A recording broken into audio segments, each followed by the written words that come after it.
বিশ্বকর্মা নির্মিত এক সূক্ষ্ম এবং নিখুঁত লোহার তৈরি বাসর ঘরের আয়োজন করেন। আর বাসর ঘরে অবশেষে আমাদের বিয়েটা তাহলে হয়েই গেল। কিন্তু তোমাকে এত চিন্তিত দেখাচ্ছে কেন বেহুলা? এই খুশির দিনে তোমার মুখে দুশ্চিন্তার ছাপ কেন? দেবতাদের ইচ্ছেতেই তো আমাদের বিবাহ সম্পন্ন হয়েছে। আমার বুকের ভেতরটা কেমন উথাল পাথাল করছে। এই কাল রাত্রি না কাটলে যে আমরা বিপদ মুক্ত নয়।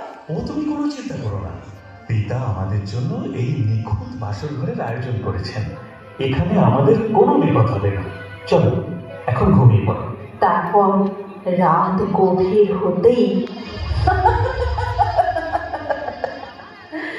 এত কিছু করেও যে তুমি শেষ রক্ষা করতে পারবে না চাঁদ সদাগর। তুমি ওদের শ্বাস প্রশ্বাস নেবার জন্য যে ক্ষুদ্র ছিদ্র রেখেছ, সেটা তুমি আমার চোখকে আড়াল করতে পারোনি। কাল লাগে তুই যা ওই ক্ষুদ্র ছিদ্রের মধ্য দিয়ে গিয়ে লক্ষিন্দরের শরীরে তোর সমস্ত বিষ উজাড় করে দে। যথা আজ্ঞা দেবী, আমি এক্ষুনি যাচ্ছি। তারপর কালনাগিনী সেই ছিদ্রের মধ্য দিয়ে লোহার বাসর ঘরে প্রবেশ করে।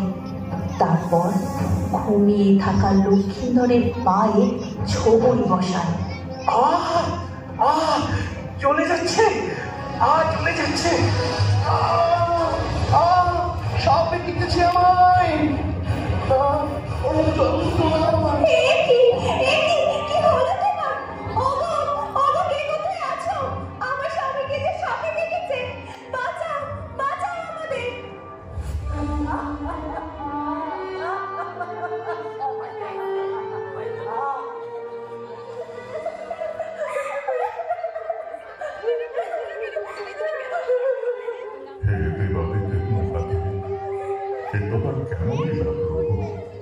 আমার এত চেষ্টা সব বিফলে গেল। আমার প্রাণের থেকে প্রিয় আমার পুত্র লক্ষ্মীর পক্ষে আমায় কিনা নিজের হাতে যে ফেলায় করে